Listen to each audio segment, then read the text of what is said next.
Welcome everyone to office hours for TradersPost for this May 17th, 2024. We made it through my wife's birthday and through Mother's Day. I hope your Mother's Day was great, Mike. How's it going?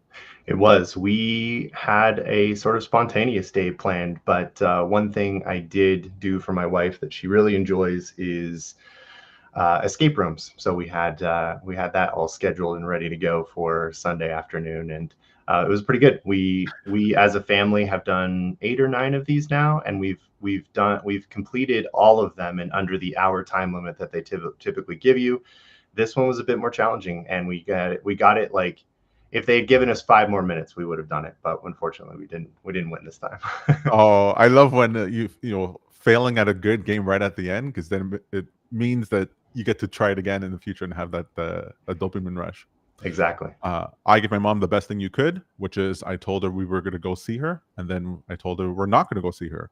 And my mom was like me; she's very relieved when she gets a few extra hours. Oh, bonus that she didn't have to spend cooking or cleaning or taking care of other people. So I'm a good son. I'm a good son for That's not seeing my mom. that's hilarious. Actually, I did not expect that response from your mom, but she's like the introvert type where it's great news when somebody says they're not going to be able to make it. Well, she has 6 kids and a million grandchildren, and Right. so she's like, it's enough already. I Yeah, I get it. yeah, I'm loved. yeah. But thank you for thinking of me. That's right. Yeah. Also, markets took their cues from we were entering this period of low liquidity or potential low liquidity. There wasn't a lot of volatility supply to the downside, but that's been covered. The skew on the options chains has moved out, and so we've seen, what is it, all-time highs on the SPY recently, even though we just ticked it. Yeah, it was an interesting disparity too between the front end Q contract and the Qs. The Qs had actually broken the all-time high before Nasdaq 100 did, or the NQ contracts did, which is kind of interesting. So the NQ finally caught up, I think, yesterday afternoon, and peaked an all-time high again. So now we'll see if we continue to push into new territory or if this is a specialist breakout. My favorite part is that GameStop and AMC is back on the menu. And people were like, I don't know if you've been consuming I'll go through like YouTube videos and Twitter accounts for that, and they'd be like, wait, we thought that was like a symptom of 2020 and the massive amount of liquidity, and now we have higher rates and the economy is going to the toilet. Why should this still be happening? Yeah. And I love Ken Carson from Kai Volatility. His Mhm. explanation is like, these things are all a function of supply and demand, of positioning. You guys keep thinking that the macro affects the short-term movements, but it doesn't. And just because we can have a recession and just because we can have problems down the line doesn't mean that we can't still have bullish floats. And Yeah. so I'm excited by that because, for like I've told you before, I created my own tools in order so I don't have to think about the big macro anymore, the micro moves. My charts say it was going up to the right, and that's what I did. As recklessly as I normally do it, although I'm happy about it today, so that's pretty good. It's an interesting one because Keith didn't even really release any analysis this time. All it took was a meme of a guy leaning forward in his chair for people to immediately assume he's talking about GameStop, and that is fascinating to me. That level of nuance that the market has taken from that one small image is really really fascinating. But when you have a million followers, million plus followers on Twitter, that can lead to all kinds of interesting activity in markets, can it? Yeah. So now for the next 3 months, like the idea of looking for hedge funds or large players who are offside, um, it's sort of like, okay, those might be time for pickings, time for some options trades in those directions. Because I when I see these big spikes and I go to Wall Street Bets or anywhere on Reddit, and I Mhm. get to see people making 100,000 in 2 days and like literally changing their lives and being able to think differently about their day to day. Oh my god, it fills me with such a joy. To me, it's like a David slaying Goliath sort of thing. I go, I'm glad you got yours. Right? Makes me pretty happy. Oh, that's great. All Well, right. what do we have on the docket today, Tom? Perfect. So first off, we got a couple of questions that showed up from the last week in our Discord and support tickets as well. The first one comes from Divide on Discord, who asks, if I'm having TradersPost add to a position every time it receives an entry signal, when it receives an exit signal, will it exit all those positions or just the one?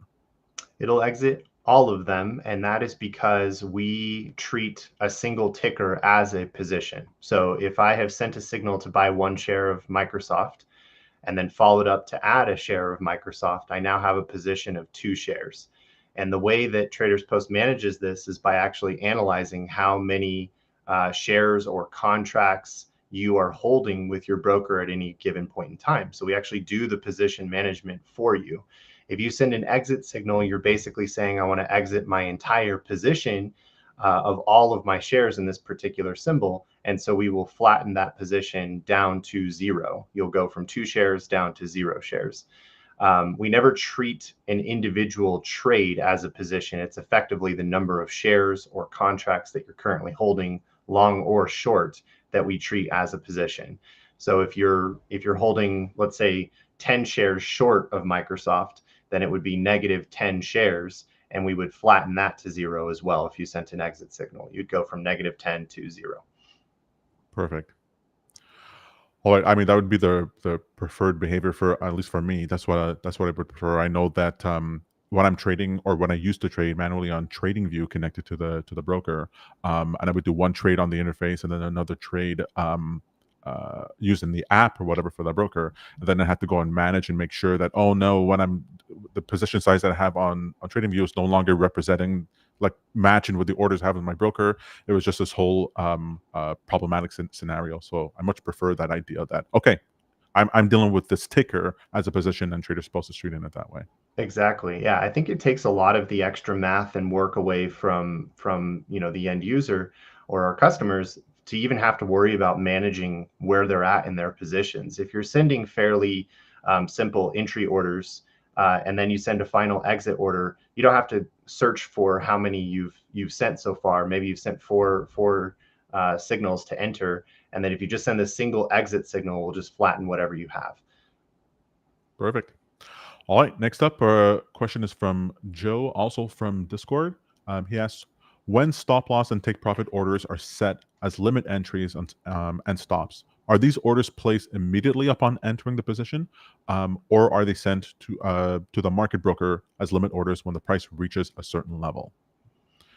Okay, So, let me unpack this one a little bit. So stop loss and take profit orders, if they are sent separately, they would not, of course, be executed at the same exact time.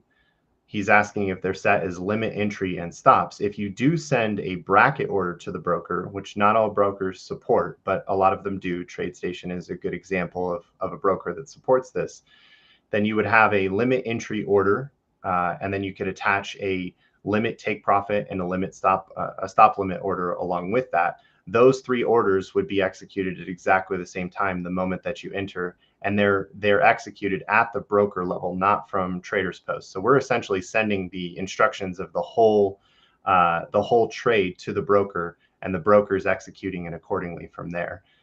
In the event that the broker doesn't support bracket orders, then you can enter your position and then follow up with a take profit and stop loss order, or a trailing stop, or whatever you prefer, with a recent change that we just made. This is going live over this weekend, I believe, where we allow you to modify orders after the fact. So you in theory could send an entry and then follow that up with your take profit or stop loss. If you're just sending a limit order, of course, that would be your take profit. That's something you can send after the fact. So we always recommend that, if possible, if the broker supports it, to send bracket orders, because then it's all executed at the same time at the broker level. if the broker does not support bracket orders, and the trailing stop or stop loss is sent at the same time as the entry, what will happen to that? Will that show up as an error in the system, or will it just ignore that parameter? So we talk about this a lot internally. It's what we refer to as a race condition. And a race condition means that when both orders are sent at the same time, there are 2 outcomes that can occur from that. The entry order occurs first and is executed properly, and then the trailing stop is executed after the fact, and everything is fine. So there's a race to the finish line, and the entry order got there first. But if you were to send if it happened in reverse and the trailing stop gets requested first and you have no open position, then that order is going to get rejected. Then you're going to send the entry order, and that's going to be accepted. And so now you're sitting here exposed without your trailing stop as expected. So generally, that's why we recommend to send the orders all together. And we're always trying to improve the way these things can be executed as we go. One of the future improvements we'll make is to sort of attach an additional order to your entry. So we'll wait for the entry to complete, and then we'll follow up with your extra order after that. Excellent. All right. So we had this is, I think John was saying this is the second time he had this question. So I was going to bring it up here. And the question is there any way to generate the opposite alert? For example, if TradingView produces a long signal to short instead, and vice versa. Yeah. John explains this pretty succinctly. The alert that is being fired on TradingView, whether it's for a long or short, has nothing really to do with TradersPost. We get the JSON payload that you're sending, and so with a long signal, if you are sending a short, then that's what will be executed at that time. That's absolutely correct. You can send whatever instruction you want with any signal. So if you want it to do something inverted, you can. A long signal from a strategy can be changed to a short. You can also use a cross instrument strategy. So you might have a signal from a stock and decide that you want to translate that to an options order. All of that is certainly possible. And just to piggyback on the conversation we had last week with John, we are not suggesting that doing the opposite of whatever your signals provide will yield any better results than than the long and short as they were sent. So we're talking about the idea that if your long strategy is not working, that maybe if you just reverse it, a short strategy would suddenly start working, and that is correct. That does not play out very well. Excellent. All right. Next up, we have this question. I mean, it's pretty obvious to us, but I can understand how some people just get into the game might not realize this. Someone was asking if they can use a private TradingView indicator to send signals through TradersPost to my broker. You absolutely can, given that the indicator is set up in such a way as to provide you with alerts.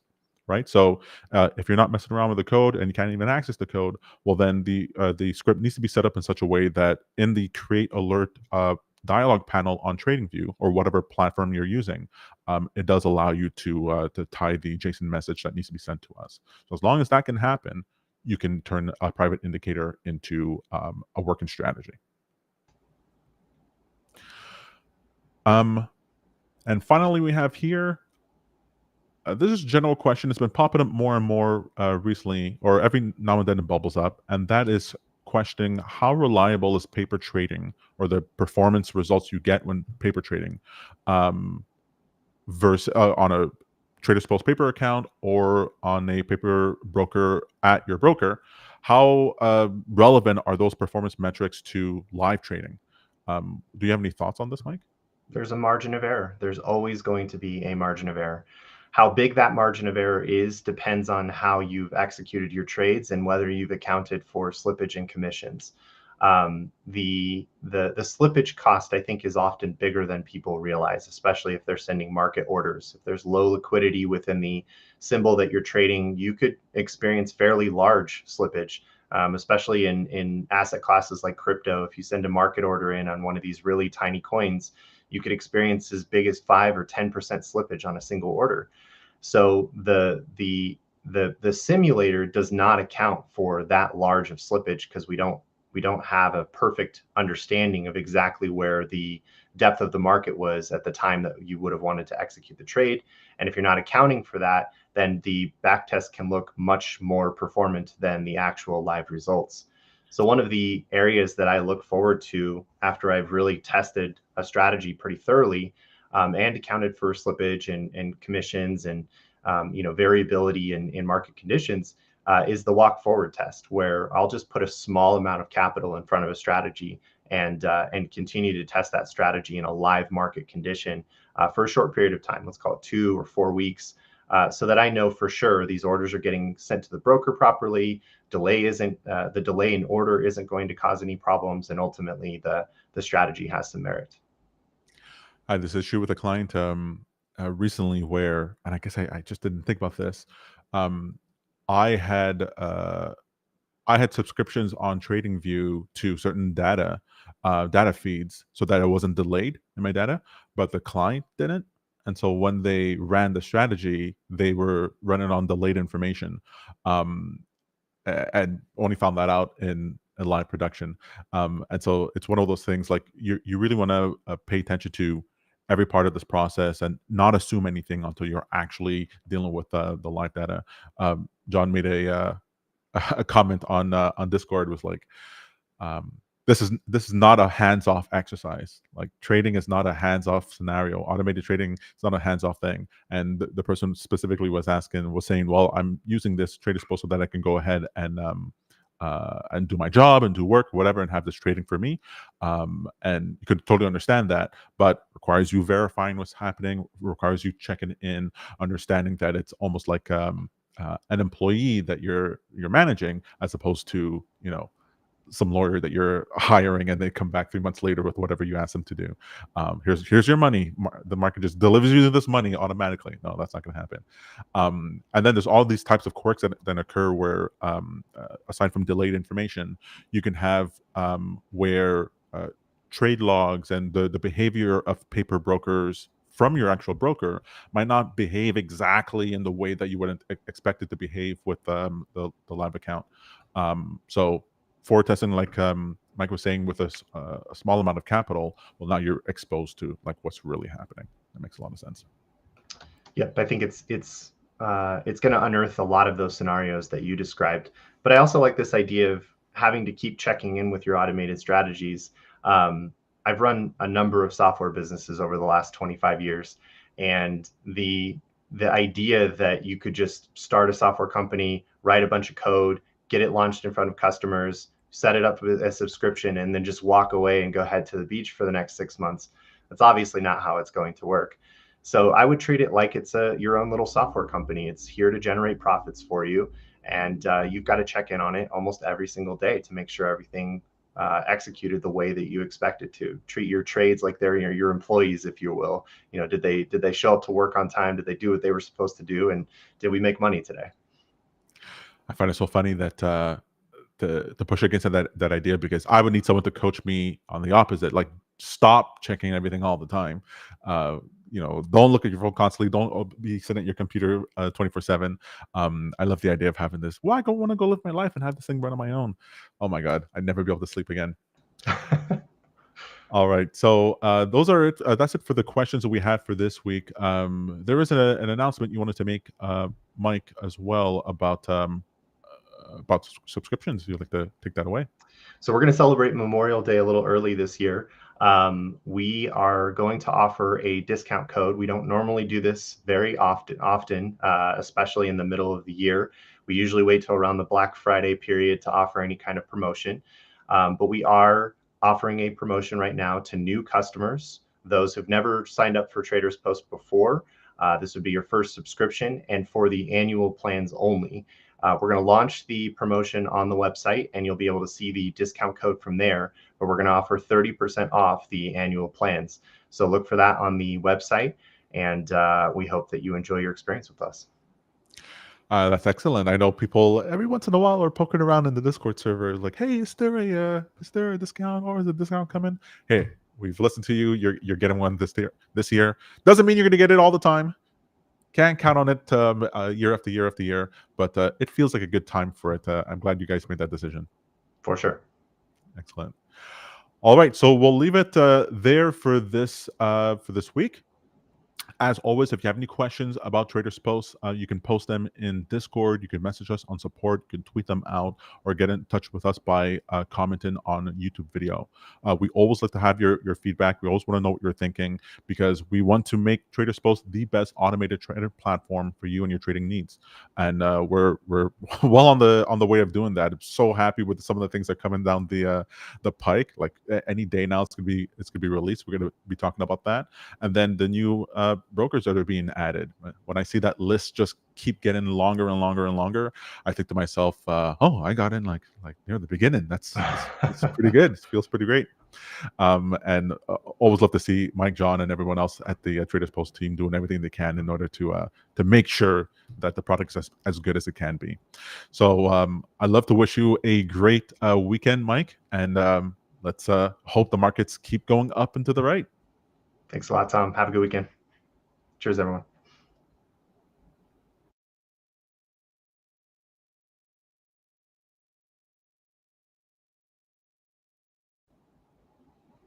Cool. 1 second. Stream didn't end. Still here, folks. It's not closing. We're still live. This is bonus time.